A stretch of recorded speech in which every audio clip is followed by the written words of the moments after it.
1990 সালে ক্লাস 2-তে যখন পড়ি তখন আমি আমার এক রোল ছিল। এরপরেও আমার একটা অঙ্ক ভুল হয়ে গিয়েছিল, কিন্তু আমার টিচার বাহিরে রোদ্রে কান ধরে কিন্তু দাঁড় করাইছিল। আমরা কিন্তু সেটাই করছি। এখন সেটি দেখা যায় না, এখন এটি কিন্তু নাই। আরেকটা বিষয় যে আমরা যদি সাইকেল নিয়েও যেতাম, গ্রামে তো আমরা সাইকেল নিয়ে যেতাম, টিচার দেখলে সাইকেল থেকে নেমে তারপর সালাম দিতাম। সো টিচারদেরকেও যে রেসপেক্ট করতাম, টিচাররাও করতো কি, পড়াশোনার জন্য খোঁজ নিত, পড়াশোনা হলো কিনা সেটা খোঁজ নিত, পরিবারকে অভিযোগ দিত, ইভেন রাত্রেবেলা বাসা পর্যন্ত যেত যে আসলে আমার ছাত্রটা পড়াশোনা করছে কিনা। ঠিক আছে, বাড়ি বাড়ি ঘুরতো আগেরকার টিচার।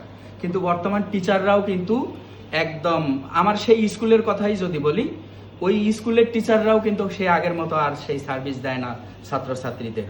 ছাত্রছাত্রীরাও অনেকটা পিছিয়ে পড়েছে, শিক্ষকরাও কিন্তু অনেকটা পিছিয়ে আসছে। এই হচ্ছে বর্তমান পরিস্থিতি। আমার বার্তা এতটুকুই থাকবে, শিক্ষাটাকে শিক্ষার জায়গায় রাখতে হবে, শিক্ষাটাকে বিজনেস থেকে বেরিয়ে আসতে হবে, বিজনেস থেকে বের হয়ে আসতে হবে ওই শিক্ষকদের, এবং শিক্ষককে একেবারে শিক্ষা অনুরাগী হয়ে শিক্ষা দিতে হবে। তাহলেই এর থেকে আমরা উত্তরণ। এখন বিজনেসটা কি হচ্ছে শিক্ষা নিয়ে বিজনেসটা হচ্ছে এখন সকল সাবজেক্টে প্রাইভেটের একটা সুযোগ আসছে। ওই শিক্ষকরা প্রাইভেট পড়াচ্ছে, অথবা রাজনীতিতে যুক্ত হচ্ছে ওই শিক্ষকরা, অথবা ওই শিক্ষকদের কোচিং সেন্টার আছে, নানানভাবে বিজনেসটা জড়িত হয়ে পড়েছে। আচ্ছা, এটা বন্ধ করতে হবে, এই তো। শিক্ষক ইজ শিক্ষক। ওকে, থ্যাংক ইউ ভাই।